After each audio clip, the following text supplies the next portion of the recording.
Ya, entonces, ¿qué es lo que vamos a hacer hoy día? Vamos a hablar acerca de microprocesadores, bueno, de procesadores, como les había dicho. Vamos a hacer como el diseño de un procesador y luego al final les voy a explicar como por qué o para qué lo usamos. Aquí para este capítulo ya empezamos como a utilizar todo lo que hemos aprendido en las demás, a lo largo del curso. Entonces, vamos a necesitar obviamente una tarjeta FPGA, eso es lo que yo necesito para diseñar un procesador. Quizás no esta tarjeta FPGA directamente, que es la de 0 nano, sino unas tarjetas de una familia con otras prestaciones. ¿Por qué o a qué se debe eso? Bueno, porque un procesador necesita más elementos para poder funcionar. Y la tarjeta de 0 nano no tiene esos elementos disponibles para que ustedes lo puedan utilizar. Entonces, vamos a ir, bueno, en la simulación más adelante que van a ver los cambios, uno de ellos es justamente la familia y la tarjeta que vamos a usar. Ya no vamos a usar la Ciclón 4E que hemos venido usando todo el semestre, sino una Ciclón 5 que es de mejores prestaciones. La forma en la que nos conectaremos a la computadora para hacer toda esta carga de programas y todo lo demás va a ser por un puerto serial. Obviamente esto lo hubiéramos hecho si hubiera sido presencial. Ya que fue de manera virtual, vamos a quedarnos en simulaciones en esta parte, porque sí, la configuración es un poquito más tediosa y que me hubiera gustado hacerla, pero cuando ustedes la tengan presencialmente la tarjeta. Porque es como un poquito complicado que lo hagan con una tarjeta que yo tengo acá y ustedes están allá, es como más tedioso comprender. Ya, entonces vamos a quedarnos en simulación así mismo, así que en teoría esto para esta práctica no la utilizaríamos, pero si ustedes ya lo van a implementar, sí es súper necesario que sea de manera serial. Y para programar como tal el procesador, que es lo que va a hacer, necesitamos conocer lenguaje de descripción de hardware. Ya, eso se conoce como los HDL o lo que han venido utilizando todo el semestre, el VHDL. Ya, pues ustedes en teoría ya tienen todo lo necesario para poder diseñar su propio procesador. ¿Ya? ¿Cómo funciona o qué vamos a hacer con estos procesadores? Bueno, como les digo, cuando les hablé acerca de la FPGA, les decía, no necesito de más elementos, no es como que el procesador está aislado, no, necesito más cosas para que pueda funcionar. Uno de esos, bueno, es el System on Chip, que justamente es una FPGA, ¿ya? Entonces eso necesitamos, pero no solamente ello, también necesitamos otros elementos, ¿ya? Las FPGA como tal, las que tienen mejores prestaciones, tienen disponible una tarjeta RAM tal cual lo tuviera sus computadoras o las laptops que están utilizando o los celulares, etcétera, tienen su propia tarjeta RAM. Entonces, nosotros vamos a utilizar esa tarjeta RAM de esa FPGA. Entonces, aquí vamos a hacer diferenciar las RAM que vimos o los registros que vimos en las semanas pasadas, que era como la RAM que les expliqué, que eran como varios registros ahí mismo, esos son programables. Pero físicamente existe una tarjeta RAM en la que yo voy a mandar datos y leer. ¿Ya? Entonces, eso necesito hacer necesito tener para poder embeber ahí un procesador. Y bueno, luego el procesador va a interpretar esa información y bueno, va a estar comunicándose por medio del dispositivo serial que vaya a conectar. Entonces, eso se puede observar aquí en esta imagen que les he colocado, donde esta RAM que está aquí, esta es física. Esta es la RAM física que tiene la FPGA, ¿ya? Y el core o el núcleo del procesador, vamos a tener varios registros. Entonces, estos registros que yo voy a tener guardados en este procesador, esto va a ser como la RAM que estudiamos la semana pasada. Entonces, aquí yo voy a tener espacio de memoria 1, 2, 3, 4, como tener varios registros, así como se los expliqué, como varios cajoncitos. Ya, eso va a estar aquí. Y esta es la RAM física donde yo voy a hacer que se ejecute.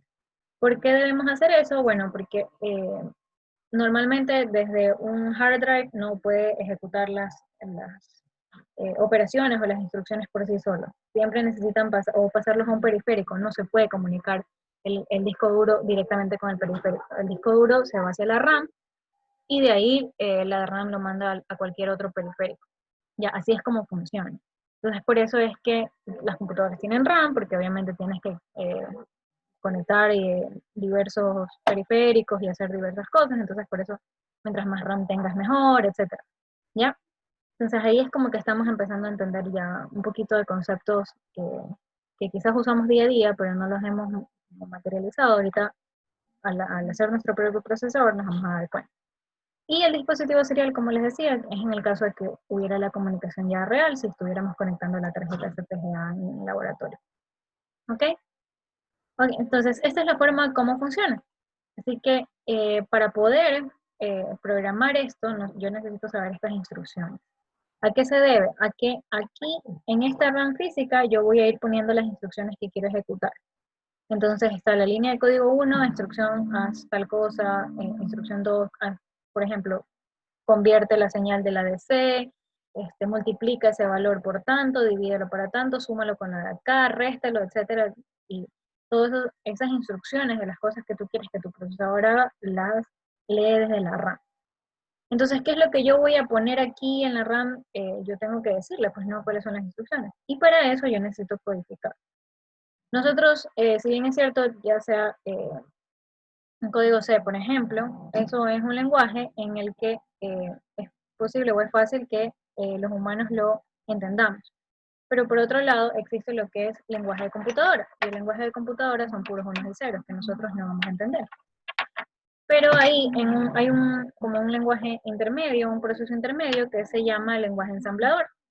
Entonces, ese lenguaje ensamblador es como un mix entre ambas cosas. Entonces, para eso están estas instrucciones. Entonces, si yo lo que quiero es, por ejemplo, sumar, yo necesito utilizar esta instrucción, add, así se llama. Si quiero cargar un dato, entonces necesito decirle cuál es la instrucción para cargar el dato. ¿Ya? Entonces así, esta tabla está aquí para que ustedes puedan ver cómo se llama el comando y qué recibe en su argumento. Y acá en descripción es cómo lo hace. Entonces, LI significa carga inmediata, load immediate, ¿ya? Pues por eso vienen las siglas, carga inmediata. DST quiere decir la dirección en donde tú quieres guardar ese resultado, ¿ya? Entonces, ¿qué es lo que...? Y lo siguiente es el número que quieres guardar como en carga inmediata. O sea, es como la carga en paralelo, como habíamos visto en el registro de sostenimiento. ¿Ya? Entonces, en descripción, ¿qué es lo que hace? Allá, en esta dirección que tú especificas, guardas el dato que estás diciendo. Entonces, así es como esto funciona. Cómo leer la tabla, pues, ¿no? Lo mismo, bueno, para este otro comando, en cambio, guarda direcciones. Entonces, en esta dirección guardo la dirección en donde se encontró. ¿Ya? Y bueno, las más utilizadas podrían ser el ADD, que es el de suma, el de resta, el de suma más una constante, puertas OR, NOR, etc. Entonces, si se dan cuenta, estas son operaciones de unidades aritméticas lógicas, que eso ya vimos en Digitales 1. ¿Ya? Otra que yo quería que ustedes vean, que también es importante, es esta JPZ.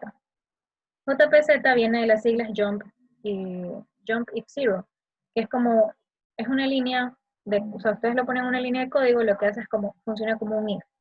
Si la línea inmediata anterior es igual a 0, ejecuta esa línea. Hace un jump, o sea, salta, lo redirige hacia un lazo, hacia donde ustedes quieran redirigirlo. Caso contrario, no lo ejecuta y sigue con la siguiente línea. Ajá, entonces, JPZ lo que va a recibir es la dirección a donde quiere saltar. Entonces verifica si la línea anterior es igual a 0, entonces salta a esta dirección que tú le especificas. Caso contrario, sigue ejecutando la siguiente línea en orden. Entonces JPC en cambio es muy parecido, pero si es que el resultado anterior tiene un acarreo. Si no tiene acarreo, sigue ejecutando la siguiente línea, pero si tiene el acarreo, va a saltar hacia esta dirección que está especificada aquí. ¿Ya? Estas funcionan igualito. Solamente cambia la sentencia que están verificando, o sea, y en cambio, este JMP solamente es jump y salta a esta dirección. Entonces, esta línea no verifica nada, simplemente genera un salto. ¿Ya? Entonces, ahí tienen las tres diferencias. Esta de aquí, JPZ, es como que si tuvieran primero un if. Entonces, si esto es igual a esto, entonces ejecuta tal función. Y si no, entonces no lo ejecutes y sigue. Ya, así igualito. Entonces, esas son las funciones como que más se van a utilizar específicamente en este ejemplo. Entonces, no sé si hasta ahí tienen alguna duda, alguna pregunta. Miss, cuando dice saltar por el if acarreo, ¿a qué acarreo se refiere? A la línea anterior, ya te digo. Siempre verifica la línea anterior. Entonces, si la línea anterior fue ya sea suma o resta, le va a verificar si tiene un acarreo. Si tiene un acarreo, entonces ejecuta esa línea, si no, no. Pero siempre es con respecto a la línea anterior. ¿Ahí sí? Sí, muchas gracias. Sí. Ya.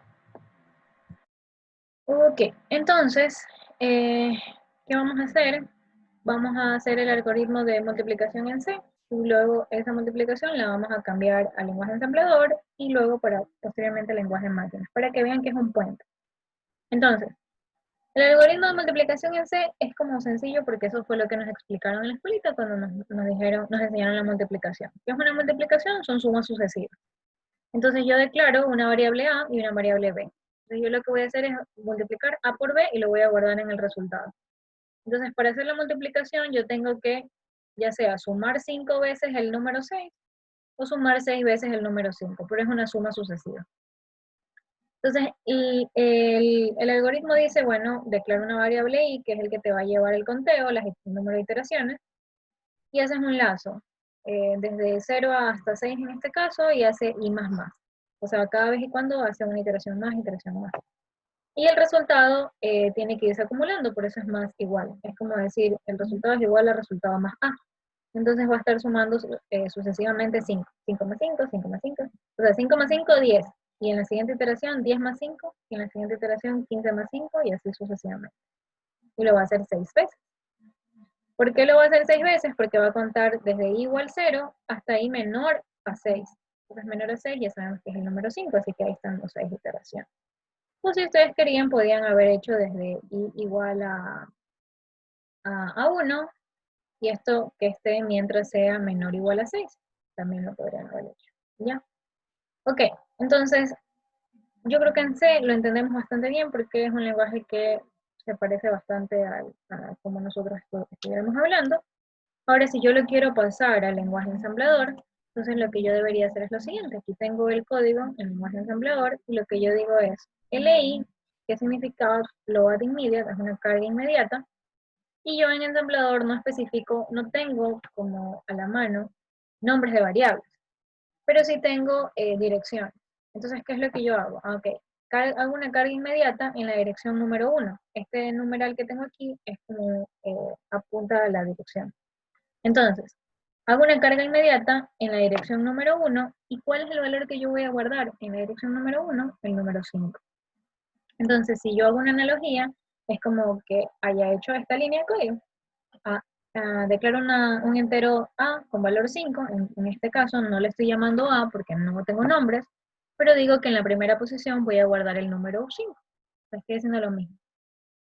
La siguiente línea de código es similar, pero ahora voy a guardar el número 6 en la siguiente dirección. Entonces el número 6 lo voy a guardar en la dirección 2. Entonces ya tengo el operando 1, el operando 2, que es como decir A y B.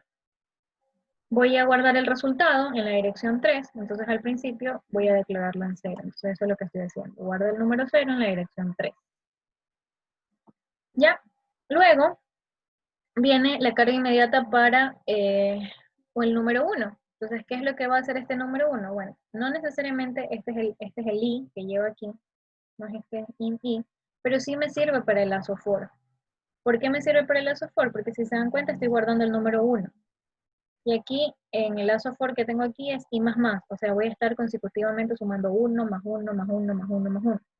Entonces, como aquí tú no puedes decirle suma, si se dan cuenta, en address, perdón, en ADD, es la sentencia de suma, te dice guarda en la dirección tal, lo que tengo en la dirección 1 más lo que tengo en la dirección 2. Pero entonces tú aquí no puedes poner valores constantes. Entonces aquí, para yo poder tener un valor constante, yo debo crearlo. Entonces, en esta dirección 4, que está aquí, estoy guardando el número 1. Ese número 1 va a ser mi constante para yo poder ir sumando sucesivamente 1 más 1 más 1 más 1 más 1. En el caso de lo que lo quiera hacer de 0 a 6, bueno, de 0 a 5, o que vaya restando menos 1, menos 1, menos 1, menos 1, en caso de que quiera hacerlo de 6 a 1. ¿Ya? Entonces, este aquí simplemente va a ser una constante para el lazo for. No es la i, es para el lazo for, para poder hacer este más 1, más 1, más 1. ¿Ya? Ok, entonces, así como, esa es la forma como puedo decir la analogía en cuanto a declarar variables o cargas inmediatas. Pero de ahí viene la parte de la suma. Entonces, ¿cómo hacemos la suma o cómo está funcionando la suma? Entonces, para eso les pongo este bloquecito. Entonces, ya vimos que el comando LI especificamos la dirección y especificamos el número que hay que guardar. Eso fue lo que hicimos en estas 4 líneas. Para el comando suma, add, yo tengo que especificar en dónde lo quiero guardar, en dónde está el operando 1 y en dónde está el operando 2. Entonces, en descripción está, el resultado va a ser igual a lo que tenga en el operando 1 más lo que tenga en el operando 2. Entonces, eso es lo que está haciendo aquí. ¿Para qué lo hago? Bueno, es porque quiere llevar, este va a ser el i, el que va a estar variando de la software. Entonces, a esto que voy a guardar en la dirección 5, voy a estarle, ya sea incrementando 1 o decrementando 1. En este caso, lo que está haciendo es, lo que se está sumando lo que está en la dirección 0 más lo que está en la dirección 2. Ahora mi pregunta, ¿qué tengo en la dirección 0? Es pregunta para ustedes, así que espero que me respondan. ¿Qué es lo que yo tengo aquí guardado en esta dirección 0? Porque yo no la he declarado. ¿Qué piensan? Un dato vacío, Miss. ¿Sí? Exactamente, es un dato vacío o el dato nulo o es 0. Y por lo general, por eso es que aquí empieza guardando datos en la primera posición y no en la posición 0. Se podría, porque lo aprendimos la semana pasada, que la RAM puedes empezar a grabar desde 0, 1, 2, 3, ya, igualito. Esto lo puedes grabar desde la dirección 0. Pero lo están reservando por si acaso y están utilizándolo como decir, para no crear una nueva variable con el valor 0, lo que dicen es, mejor la dirección 0 que tenga ese 0. Y si lo necesito en algún momento, lo uso. Entonces la dejaron como reservada. Pero no quiere decir que no se pueda. Ustedes pudieron haber guardado estos datos en la dirección 0 y no pasaba nada. ¿Ya? Entonces sí, gracias. Seguimos. Eso es lo que va a hacer entonces esta línea de código. Va a decir que va a guardar en la dirección 5, 0 más lo que tengo en la dirección 2. ¿Qué tengo en la dirección 2? El número 6. Entonces en 5 lo voy a tener iniciado, lo que esté guardado en la dirección 5 lo voy a tener iniciado el número 6. ¿Ya? Entonces al hacer eso yo ya me puedo dar cuenta de que lo que voy a hacer es que va a estar restando. Entonces hace la iteración 6, luego 5, 4 y así sucesivamente. ¿Ya? Miss, Ok, una consulta. sí, claro. Digamos que aquí solo estas operaciones solo pueden ejecutarse entre dos números, no más.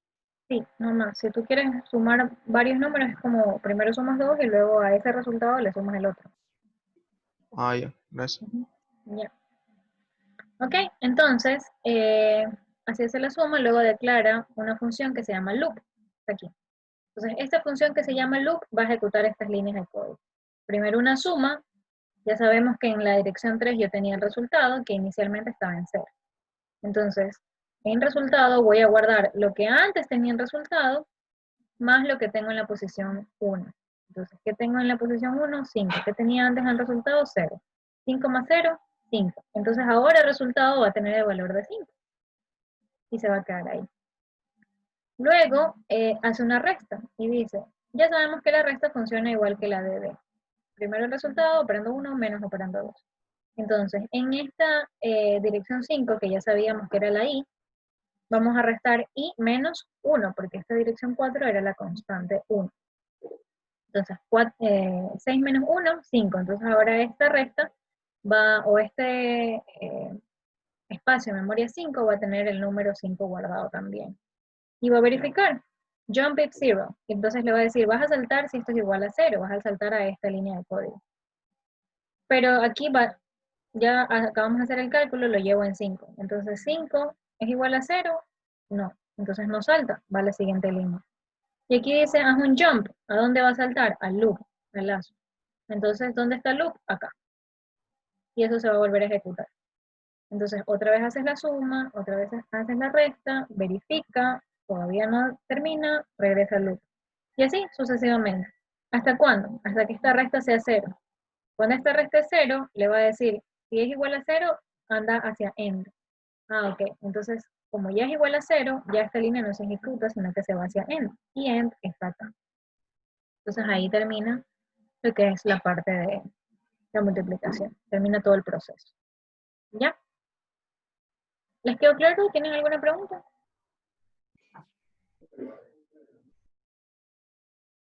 Ya. Ok, entonces, ya una vez que entendemos la parte de ensamblador, porque ya les digo, es como una mezcla, o sea, no está tan fácil de entenderlo, si se dan cuenta, como leer un código C que ya podemos ir infiriendo qué es lo que está haciendo. Ahorita sí es un poquito más complicado como entenderlo. Pero este es el puente que existe entre el lenguaje normal de nosotros y el lenguaje de máquina. ¿Por qué? Porque para cada uno de estos comandos yo voy a tener presente un código de operación, que puede ser el número de cédula, ¿ya? Algo similar. Entonces es como que yo no me llamo Natalie Sánchez, sino que yo soy tal número de cédula. Igualito. Entonces, en este caso, el EI no se va a llamar el EI, sino que va a ser un código de operación. Esos códigos de operación, bueno, aquí están las iteraciones, como las hice hace un rato, pero está ahí descrito. Con los valores, aquí están las direcciones, tal cual lo dice aquí, y qué valor tenían antes. Entonces, eso es lo que he estado hablando desde hace un rato. Y lo va a ir acumulando, acumulando, acumulando, el valor de resultado, y va decrementando 5, 4, 3, 2, hasta que llegue a 0. Entonces, eso es parte del loop, lo ejecuta varias veces, hasta que ya termine, y una vez que hace esto, salta hacia adentro, es lo que acabo de explicar. Ya, entonces estos comandos que están aquí tienen su código, entonces ese código, ¿cómo lo vamos a estructurar? Entonces la forma de estructurar el código es la siguiente. Vamos a estructurarlo en 32 bits. Entonces esos 32 bits, ¿cómo se dividen? Los primeros 6 bits, los más significativos, van a ser el código de operación justamente. Entonces, si yo quiero hacer una carga inmediata, entonces yo tengo que poner determinado código de operación.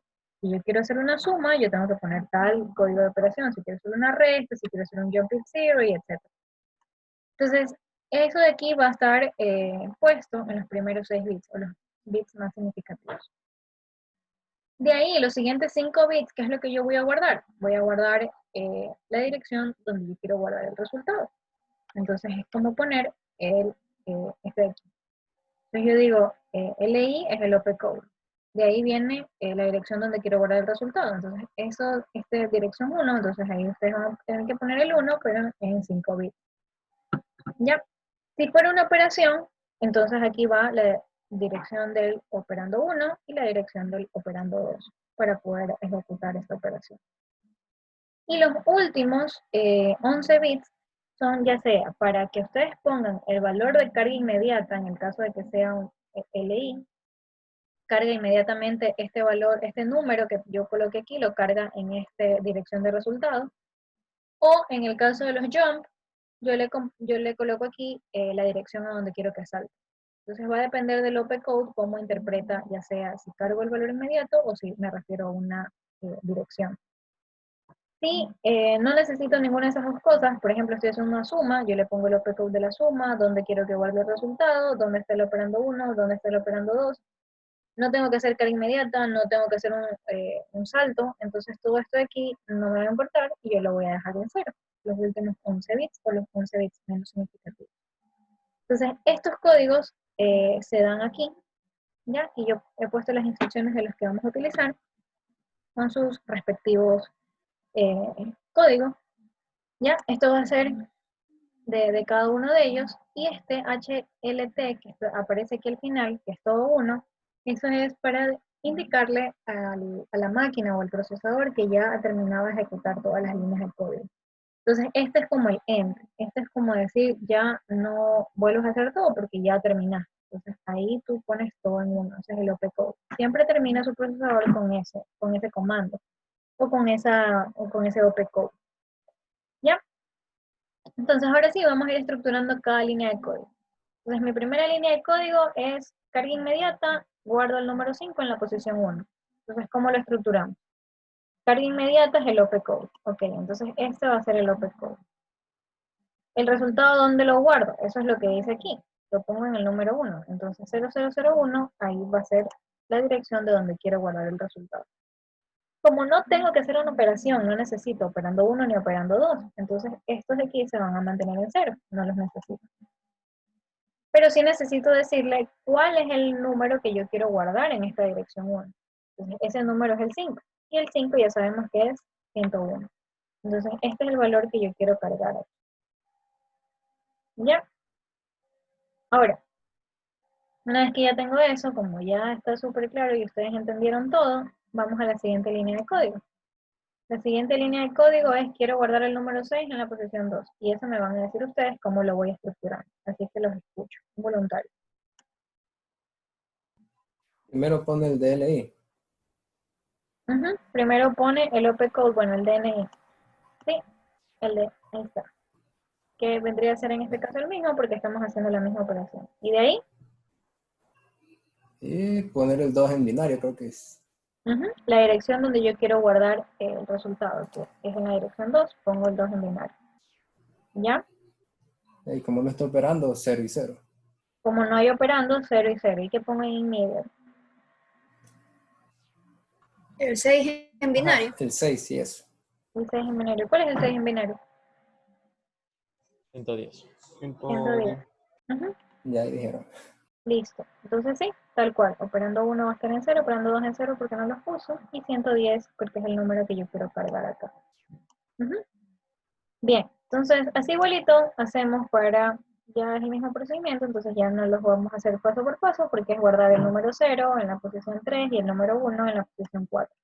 Entonces el número 0, por eso está todo en 0, voy a guardarlo en la posición 3, 11, y el número 1 en la posición 4, que es 100. ¿Ya? Luego, ¿qué venía?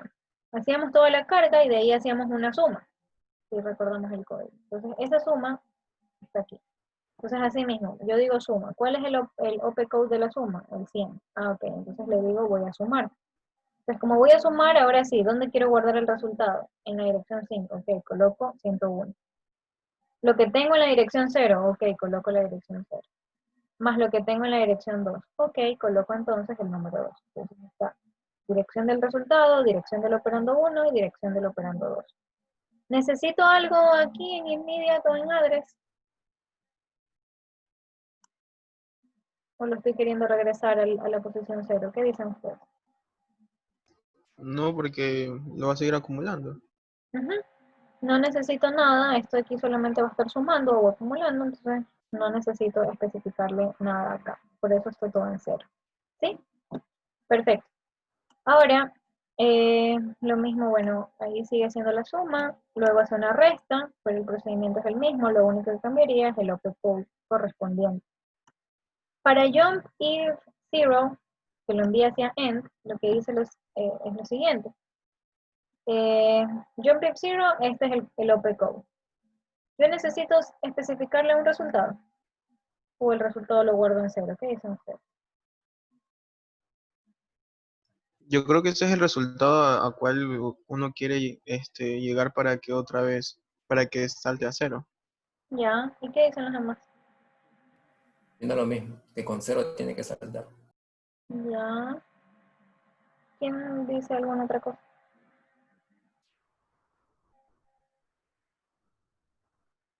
Ya, en realidad, siempre, independientemente o sea, solamente con decirle JPZ, él ya sabe que tiene que comparar con 0, independientemente de lo que ustedes pongan.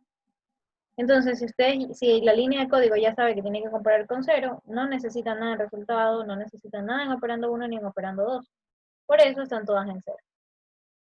¿Ya? Porque no se necesitan. Tal cual lo que habíamos visto acá, que cuando hacías una suma, solamente necesitas especificar las direcciones del resultado y los dos operandos, pero no necesitas ni cargarle ningún valor ni especificar ninguna dirección. Entonces aquí en cambio es al revés. Tú no necesitas direcciones de los operandos ni el resultado, tú lo único que necesitas es decirle a qué línea de código tiene que ir.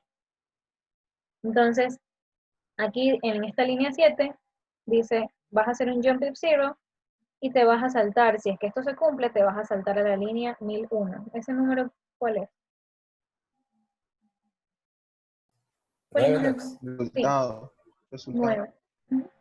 Perdón, Rodrigo, no escuché. Es resultado. Pero una consulta, por ejemplo, si yo quiero delimitar con otro número en la parte inferior, qué sé yo, que cuando justo sea en 2, ya me vuelva a la primera línea de código, no puedo hacer eso.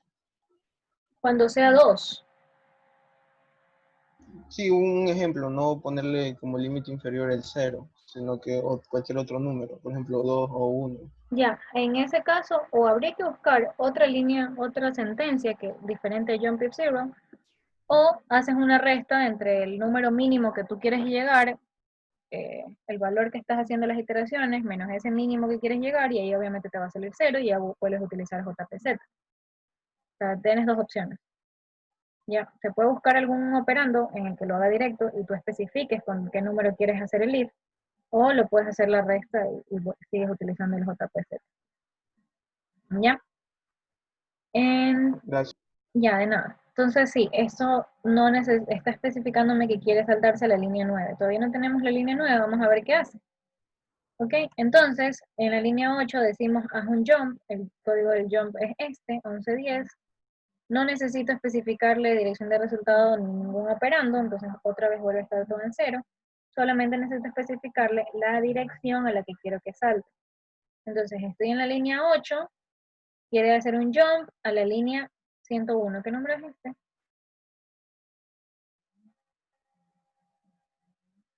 ¿Qué número es el 101?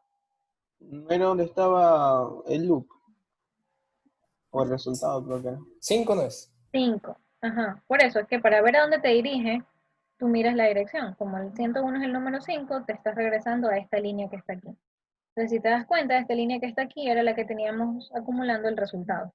Entonces, vuelves al resultado, le vuelves a sumar 5, le vuelves a sumar 5. Entonces, te estás regresando a la línea del loop, justamente. Ujú. Pero no es adivinando, o sea, es leyendo los códigos. Por eso les pregunto es, ¿qué número leo ahí para poder saltar? ¿Ya? Entonces, no estoy adivinando nada, ni lo estoy haciendo por lógica, solo lo estoy interpretando, lo estoy leyendo. Entonces digo, salto al 101, eso está en la línea 5, entonces ejecuto nuevamente esta línea. Y obviamente ahí ya entiendo que vuelve a ser la iteración. Está saltando a lo que nosotros le llamamos loop. Está bien. ¿Ya? Y como les decía, finalmente hay un operando que se llama HLT, y ese operando lo que me va a decir es, ya terminaste de hacer tu procesamiento. Entonces, ese operando es el 1, todo 1, ¿ya? No necesito nada más en ninguno de los demás bits que están aquí declarados, no necesito nada. Solamente tengo que decirle todo 1 y listo. Eso es como para decir, ok, terminaste. Y si se fijan, esta es la línea 9. Entonces, ¿qué es lo que yo estaba leyendo acá? Si la línea anterior es 0, o sea, si ya terminaste de hacer todas las iteraciones, salta a la línea 9. ¿Cuál es la línea 9? La línea en la que tú ya le estás diciendo que finalizaste todo. Entonces, eso es como haber puesto JPZ, salta a la línea end. Esa línea end es esta. ¿Ya? ¿Les quedó claro?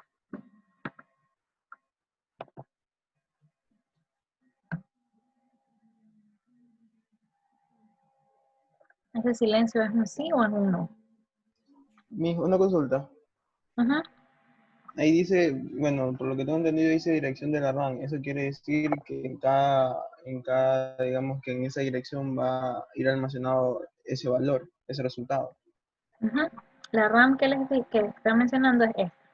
Ajá. La RAM física, la de la FPGA. Entonces aquí yo voy a poner todas mis líneas de instrucciones. Entonces, ¿esto qué es lo que va a hacer el procesador? Lo va a entender. Primero lo va a cargar y luego lo va a entender. Ok, ¿qué es todo ese poco de unos y ceros que tienes ahí? Ah, ya lo entendí. Entonces ahorita sí voy a hacer lo que tú quieres que yo haga. Pero ya te digo, todo tiene que pasar por la RAM. Entonces, hay algunos chicos aquí que yo sé que están en embebidos, y en embebidos ya vimos este tipo de cosas, porque esto es prácticamente un sistema embebido, pero con FPGA. Entonces, aquí como que se empiezan a conectar todas las cosas. Esto ya vimos, o sea, eso es lo que yo les explico, los periféricos como tal, siempre se comunican a través de la RAM.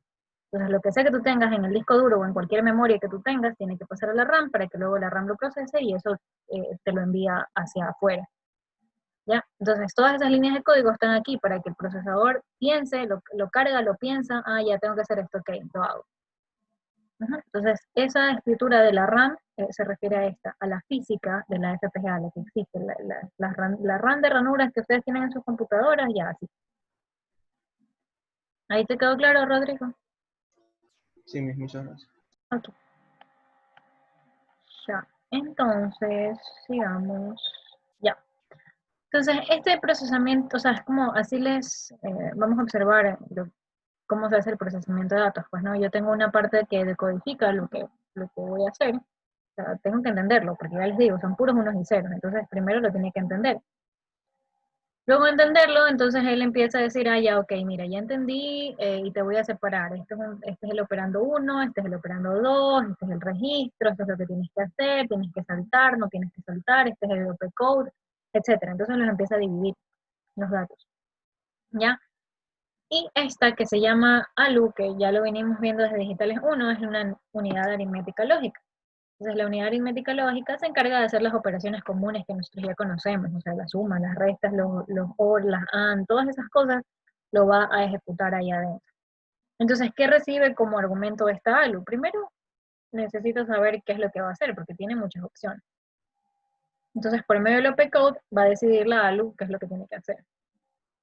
Si es que tiene que cargar o sea, tiene que hacer una carga inmediata, tiene que recibir el número que va a cargar, entonces va a estar aquí. Si es que tiene que hacer una operación, bueno, necesita el número de operando 1 y operando 2 para poder hacer la operación. Si tiene algún acarreo, se lo especifica, y sí, bueno, de 0 realmente no lo están usando mucho, pero también lo recibes en caso de que quieras hacer una AND con 0, una ON con 0 o algo así, o alguna operación más. ¿Ya? Entonces, pero siempre va a depender qué es lo que va a ir en 0 y en carry, el acarreo, con respecto a la operación que ustedes quieran hacer. Entonces, en este caso, nosotros no vamos a utilizar ninguna de las dos. Pues, por eso van a mantenerse siempre constantes. Pero en el caso de que en algún momento ustedes quieran hacer una operación donde vengan involucrados, bueno, ahí obviamente va a cambiar. ¿Ya?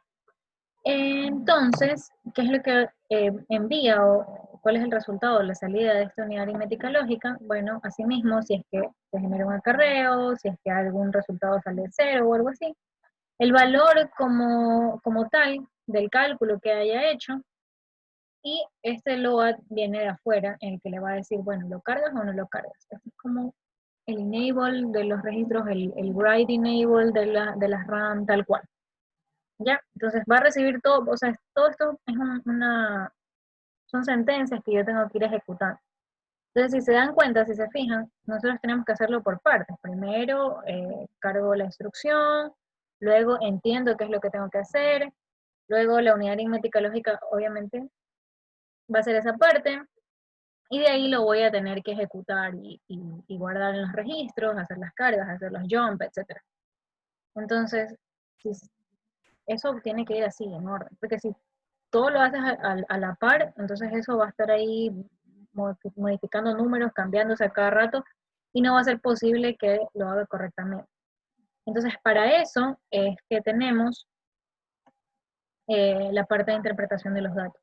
¿Cómo vas a ver en qué momento hace cada cosa? Entonces, ahí es donde viene todo lo que hemos aprendido a lo largo del semestre, porque iniciamos el curso con máquinas de estado. Lo iniciamos con diagrama de estado, seguimos con diagrama de SM, y luego hicimos todo un sistema digital. Entonces, para poder nosotros hacer las cosas en orden, tenemos que, bueno, ahí está el orden, tenemos que tener algo que lo haga secuencialmente, pues no. Entonces, para eso existe la teoría de la unidad de control. ¿Qué es una unidad de control? Un diagrama de estados o un ASM. El controlador que nosotros ahorita para sistemas digitales ustedes le están llamando MCS, ya, esa es la unidad de control. Eso es lo que nosotros tenemos que hacer para poder decir al procesador, mira, tú vas a hacer primero esto, luego esto y luego esto. Porque si tú lo dejas solo para que haga cualquier cosa, no lo va a entender. Entonces, para eso necesitamos la máquina de estados finitos, eso es lo que hemos estado hablando. Y para ser procesadores tiene que ser modelo Moore, porque solamente tiene que depender las salidas del estado en el que se encuentra. Ya, los procesadores no le puedes hacer que dependan mucho de la entrada, porque se puede, pero va a estar consumiendo demasiado, muy alejado de quizás lo hace muy lento, entonces no es óptimo hacerlo de manera milli para un procesador, sino es simplemente estoy en el estado y ya no dependo de las entradas, sino solamente veo dónde estoy para ejecutar tal y tal cosa. ¿Ya? Entonces, ya sabiendo esto, ¿cuál es el orden en el que tiene que hacer el procesador los pasos? Bueno, primero tiene que, obviamente, iniciarlo. Una vez que inicia, cargas el dato. Una vez que cargas ese dato, lo va a decodificar, tiene que entenderlo el procesador. Entonces aquí en esta parte en la que ustedes van a tener que decir, o el ASM lo que tendría que hacer es, ok, yo recibo el opcode y hacen como un case. como case JS, que lo hemos visto todo el tiempo, sino un case OP-code.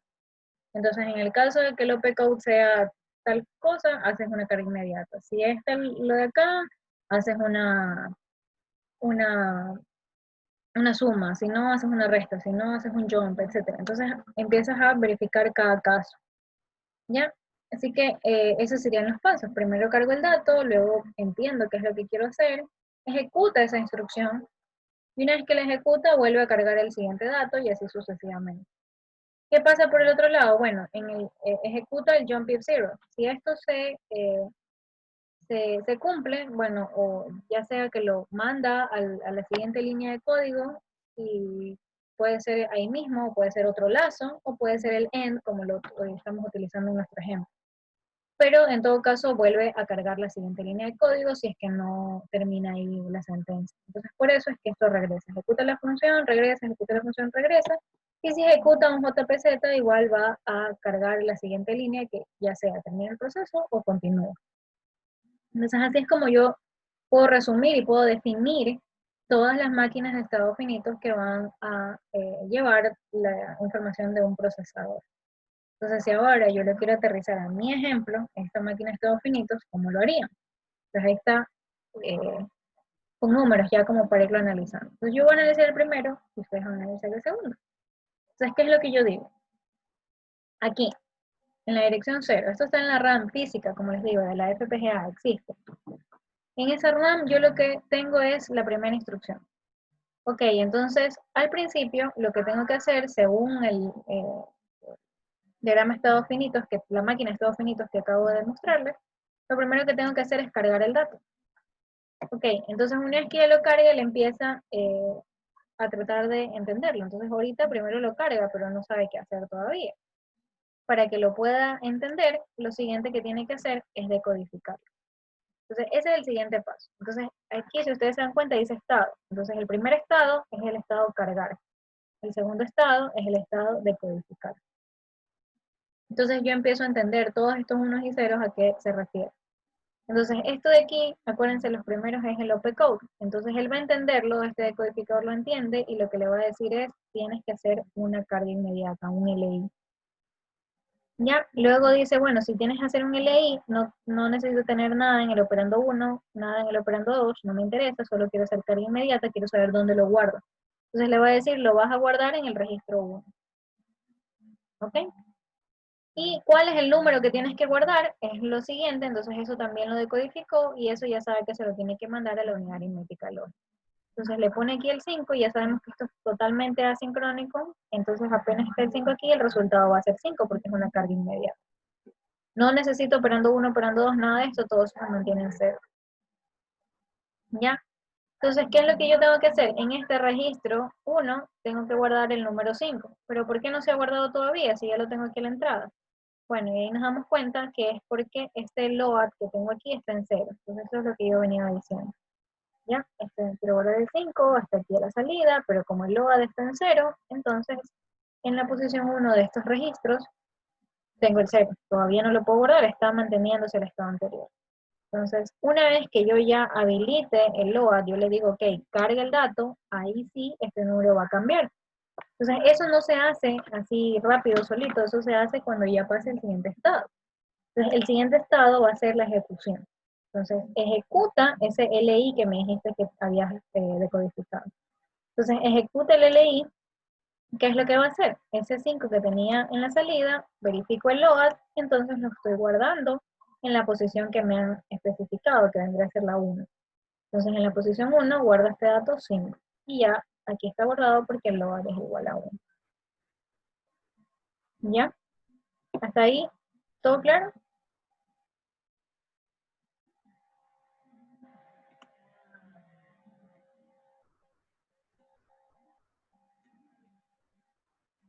¿O se confundieron? Si quieren y les repito, pero díganme.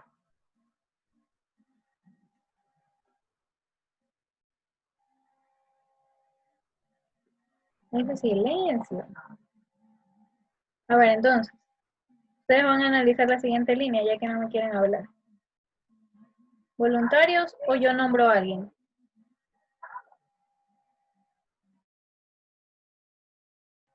Ok, nombro. A ver. Bueno, Félix se había quedado sin internet, lo voy a disculpar. A ver. Antonio Pinto, supongo que es Arnold. Arnold, ¿estás? ¿O solamente te conectaste y te fuiste? Sí, Miss, dígame. A ver, vamos a analizar la siguiente línea de código. Tú lo vas a hacer. Tú dime lo que debería hacer la máquina ahorita. Así como yo hice hace un rato, que Eh, lo primero que dije fue, esto voy a cargarlo, ya así igualito, pero ahora estamos en la siguiente línea de código. Dale. eh, o sea, ya estaríamos en la otra dirección que sería 1, ¿verdad? Sí, Ya. Eh, eh, los primero se activaría el OA del enable. ya, para poderlo entender. Está bien, ya, pero el de aquí, ¿no? Ya. Ujú. No, claro, sí, ya. Ya, Ya. Y de ahí esos datos se cargan ¿a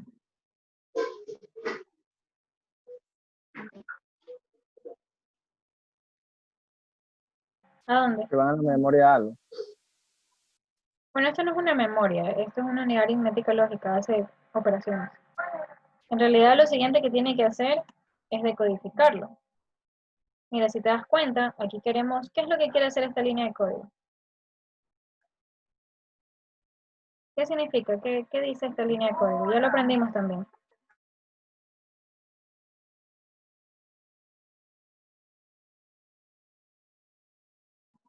A ver, alguien que lo ayude a Arnold. Carga inmediata del Eh, número 6. discúlpeme, ¿carga Del inmediata aquí? 5, del 6, sí. Carga inmediata del número 6. ¿En qué dirección? En la 1. En la 2. 10. Perdón, la 2. Ujú. Ya, a ver, dale Arnold, ya te ayudó. Entonces eso quiere decir que quiere cargar el número 6 en la dirección 2.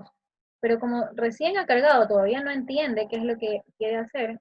Mira, ves, sigue el registro 1, sigue el número 5, carga inmediata, o sea, no se han variado los valores. Entonces lo siguiente que la máquina tiene que hacer es entenderlo, pero tiene que decodificar el código. Entonces, para decodificar ese código, yo paso al siguiente estado, el estado de codificar, y ahí sí, mira, me está diciendo, ok, mira, ya estoy entendiendo de que estoy seleccionando el registro 2. Y como es una carga inmediata del número 6, yo no necesito ni operando 1 ni operando 2. Entonces, si está entrando la carga inmediata en el número 6, la ALU ya sabe que lo tiene que poner a la salida, no tiene que hacer nada, solo ponerlo a la salida. Entonces, ese 6 está aquí a la salida de la ALU y eso está a la entrada de estos registros.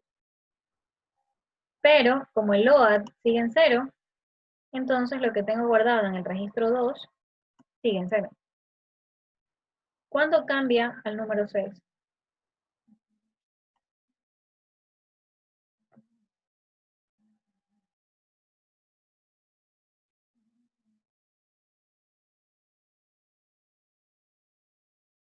No se duerman. El siguiente estado cuando activa el load. Sí, gracias Carlos. En el siguiente estado, cuando LOAD sea igual a 1. Entonces ahí esto se activa y esto se va a guardar. Entonces el siguiente estado ya va a ejecutar la carga inmediata, va a poner este número 6 que tenía en resultado, verifica si el LOAD es igual a 1 y ahora sí efectivamente ya está guardado. Caso contrario, ¿no? Ahí ya les quedó claro.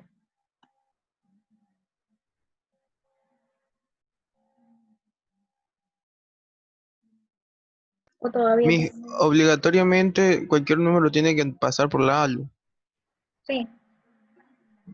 Ya vamos a ver otro ejemplo, mira. Para la línea, como ya el resto son cargas inmediatas, ya me lo salté. Entonces ejecutemos la línea 4. La línea 4 ya tiene un opcode diferente. Entonces yo no me lo sé, vamos a ver qué hace, vamos a dejar que lo codifique. Entonces vamos a ejecutar esta línea número 4, primero la va a cargar, Ya una vez que esté cargada, yo voy a entenderla, o sea, a decodificarla. Entonces lo voy a decodificar y lo que digo es lo siguiente. Quiero hacer una operación add, o sea, una suma, ya lo sé. ¿Necesito algo en carga inmediata? No, entonces lo pongo 0.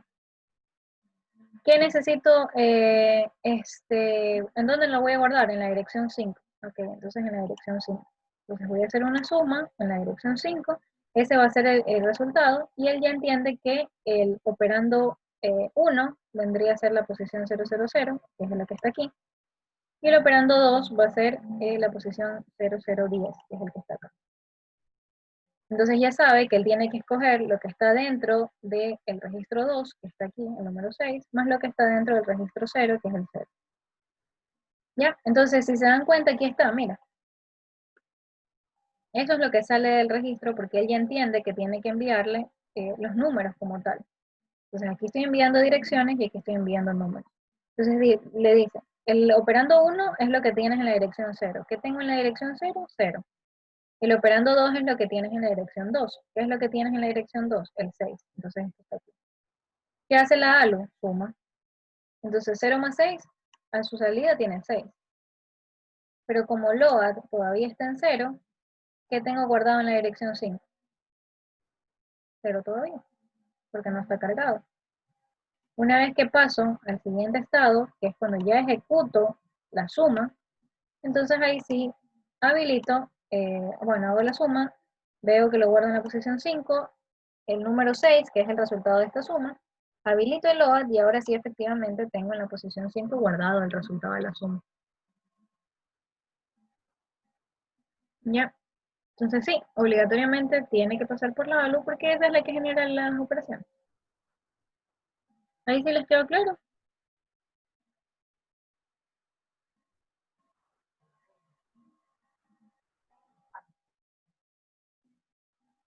Bueno, seguiré porque no me dicen nada. Tienen un silencio mortuorio. Pero Y díganme. cuando se utiliza carry, significa que cuando el número ya sobrepasa las dimensiones del ALU. Ajá. Entonces cuando quieres sumar este dato más este y se genera un acarreo, entonces aquí carry se pondrá en 1. Gracias. Ya, de nada. Ok, entonces esta es la forma como tiene que hacer el proceso, ¿no? Y así para todas las demás iteraciones. Entonces ahora, ¿para qué me sirve toda esta lata que les he enseñado y todos estos unos y ceros que les he dado? No piensen que es por gusto. O sea, primero hay ventajas, porque puede ser, lo pueden hacer ustedes de código libre, entonces ustedes pueden hacer un procesador general para que haga cualquier cosa, no una multiplicación. Esto es un ejemplo sencillo, porque si les pongo un ejemplo más complicado, no me van a entender. Entonces prefiero ir con un ejemplo sencillo. Pero si ya hacen un procesador como que haga funciones mejores para alguna aplicación en específico, ya sea que quieran hacer lo típico que todo el mundo habla de sensores de temperatura, de humedad, de luz, de no sé qué. Entonces, todas esas cosas ustedes las pueden hacer en un solo procesador y ya ustedes tienen ahí en un procesador que dicen, toma, solamente lo usas y ahí ya todas las operaciones van y eso lo hace solito. Entonces, y eso lo puede ser como que código libre para que puedan seguirlo utilizando y se genere más transferencia de conocimiento. Puedes hacer cualquier función, tal cual lo estoy diciendo. Algunas de ellas ya les digo, o sea, puede ser esas variables, pueden ser otro tipo de variables, quizás cosas, qué sé yo, algo neurológico que tome datos de ahí, los esté haciendo alguna operación, quién sabe. Y bueno, se pueden programar procesadores de múltiples núcleos o varios procesadores. ¿Cómo es esto? Y ahí es donde se ve mejor el asunto este de los procesamientos. Ustedes pueden tener, digamos, 2 procesadores. Si solo quieren hacerlo en uno, hacen toda esta captura de datos, hacen las multiplicaciones, las divisiones y todo lo que ustedes quieran hacer con los datos que están sensando al exterior. Pero eso lo quieren mandar a, qué sé yo, una red neuronal para predecir alguna actividad. Entonces, si todos lo hacen en un solo procesador, o sea, tiene que ser el procesador, las listas de instrucciones, y si se dieron cuenta, o sea, no, tampoco es que es infinito. Y hasta que se ejecute y todo, se van a sobrecargar ese pobre procesador.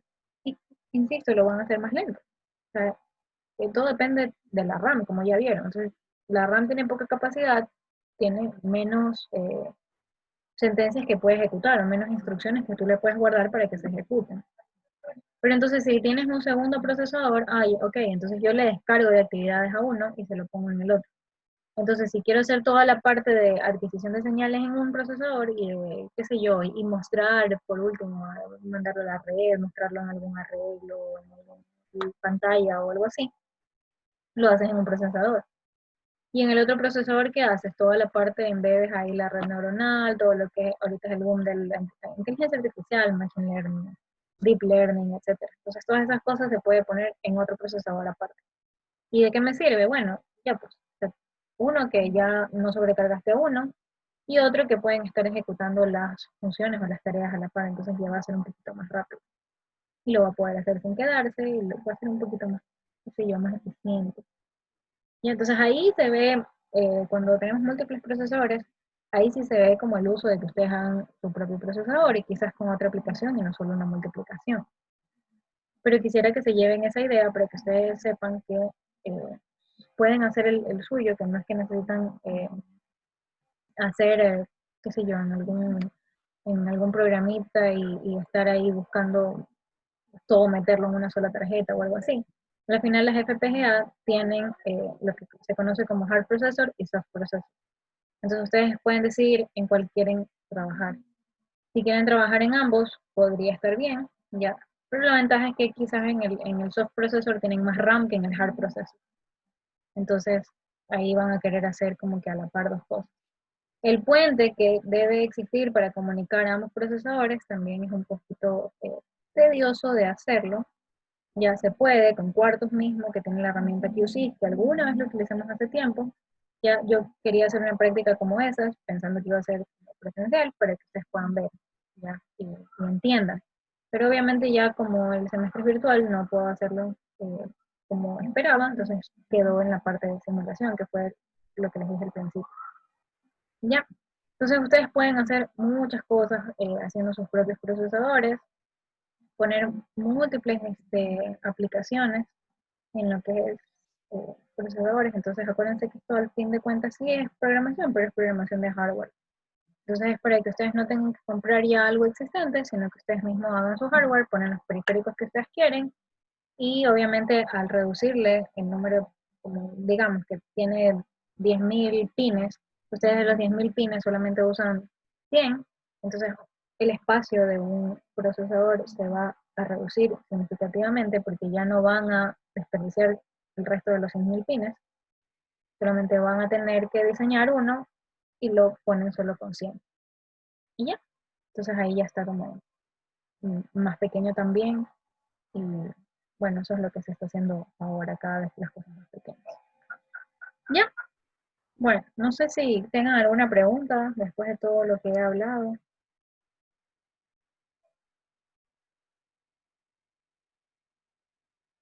¿Se confundieron?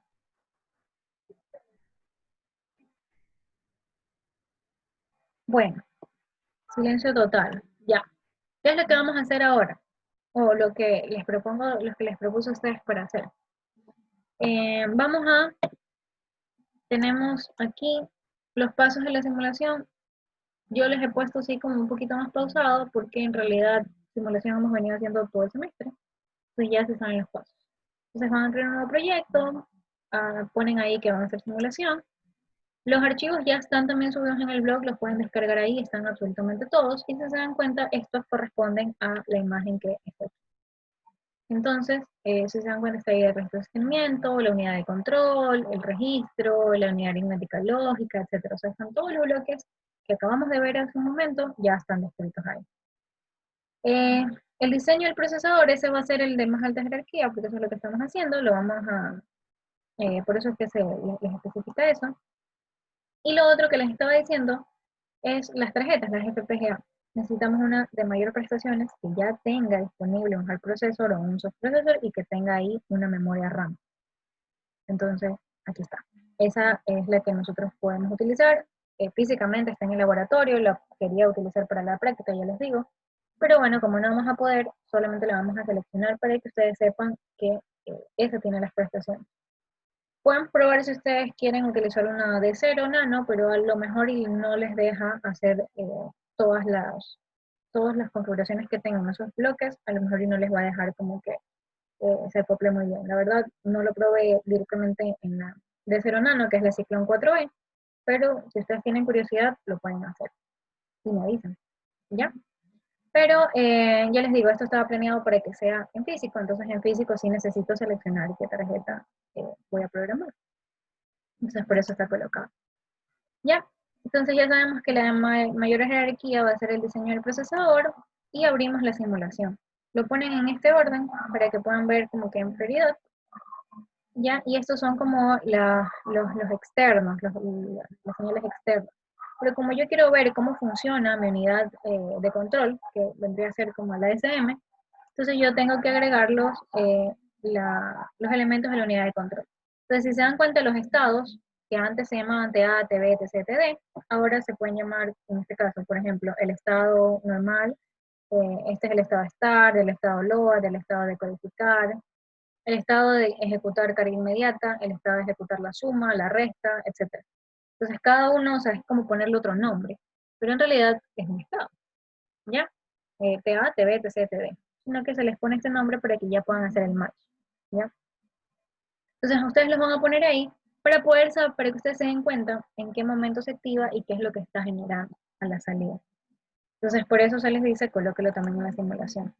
Los ponen ahí como desconocidos y para luego que se pueda activar las salidas dependiendo de qué es lo que hace la máquina. Entonces ahí ponen la simulación, le dan sus valores y lo corren para ver qué pasa. ¿Ok? Entonces eso es lo que vamos a hacer. Esta vendría a ser la actividad, como les dije, completamente autónoma. Ustedes la van a decidir si la van a hacer o no la van a hacer. Van a realizar esa simulación, ponen la captura y tienen que de este bloquecito que está aquí de la unidad de control, entonces van a abrir el código, porque ahí está el ASM, lo van a leer y lo van a obtener. Entonces aquí obtienen el ASM. Es para que ustedes analicen. Obtienen el ASM y me dicen, bueno, para qué sirve o qué es lo que está haciendo en cada estado. O sea, como que me hagan una explicación, que no solamente saquen. Porque si no, si solamente fuera captura, lo hace uno y se lo pasa todo el curso y ya. Entonces ese no es el asunto. Y ya, entonces actividad autónoma, insisto, no es obligación que la hagan, pero sí me gustaría que lo analicen, que lo busquen, que lo entiendan.